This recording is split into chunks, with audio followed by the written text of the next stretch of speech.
আর এই বুলেটিনের শুরুতেই রাজনৈতিক সংঘর্ষের খবর দিয়ে শুরু করব, কারণ হাবড়ায় আইএসএফ তৃণমূলের মধ্যে সংঘর্ষে গুরুতর আহত হয়েছেন দুজন তৃণমূল কর্মীদের উপর হামলার অভিযোগ।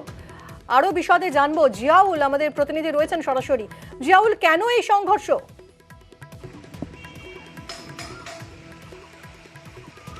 দেখো, হাবড়া বিধানসভার আওতারা গ্রাম পঞ্চায়েতের মালিক গ্রাম, সেখানে যেটা অভিযোগ উঠছে আইএসএফ এর পক্ষ থেকে তারা নাকি ঝান্ডা টাঙাচ্ছিল, সেই সময় অতর্কিত হামলা চালায় তৃণমূল কংগ্রেস। কিন্তু তৃণমূল কংগ্রেসের পাল্টা অভিযোগ যে তারা যখন সেই এলাকা দিয়ে অর্থাৎ মালিকগ্রাম এলাকা দিয়ে যাচ্ছিল, সেই সময় আইএসএফ কর্মী সমর্থকরা তাদের উপর অতর্কিত হামলা চালায় এবং ধারালো অস্ত্র দিয়ে তাদের উপর হামলা করে।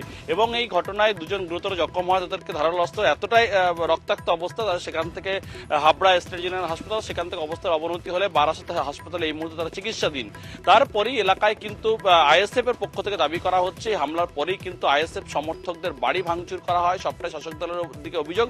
কিন্তু সমস্ত অভিযোগ অস্বীকার করেছেন, সবটাই রাজনৈতিকভাবে আইএসএফ কে দোষারোপ করছে তৃণমূল কংগ্রেস, এমনটাই অভিযোগ করা হচ্ছে। কিন্তু এই ঘটনার পরে হাবড়া থানায় লিখিত অভিযোগ দায়ের করে তৃণমূল কংগ্রেসের পক্ষ থেকে এবং সেই ঘটনা এখনো পর্যন্ত দুজনকে গ্রেপ্তার করা হয়েছে। কিন্তু জানি রাজনৈতিক চাপান্তর, এই দুজন কারা, এদের কোনো রাজনৈতিক পরিচয়?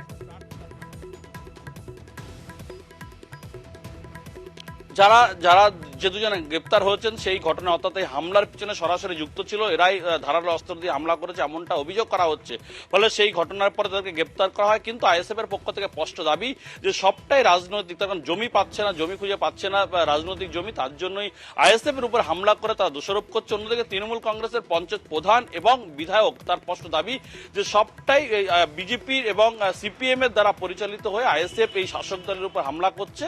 ফলে তারা ইতিমধ্যেই থানায় অভিযোগ দায়ের করেছে, অভিযোগের ভিতরে দুজনকে গ্রেপ্তার করা হয়েছে। ফলে এই ঘটনার পরে এখনো পর্যন্ত রাজনৈতিক উত্তেজনা রয়েছে এই রাউতলা এলাকা বা এই মালিকগ্রাম এলাকায়। ধন্যবাদ জিয়াউল। আর এই ঘটনার পর রাজনৈতিক তরজা তুঙ্গে। দুটো ছেলে যাচ্ছিল, আইএসএফ এর ছেলেরা এখন বসেছিল, বিতর্কিতভাবে হামলা করে আইএসএফ এর ছেলেরা, করে মাথায় কোপ মারে অস্ত্র দিয়ে, দা এবং কোপা দিয়ে। যাদের মেরেছে তারা কোন দল করে? তারা টিএমসি। ওরা বারাসাত হসপিটালে ভর্তি করা হয়েছে আশঙ্কাজনক অবস্থায়। একজনা, ওরা ছিল 4-5 জনা ছিল।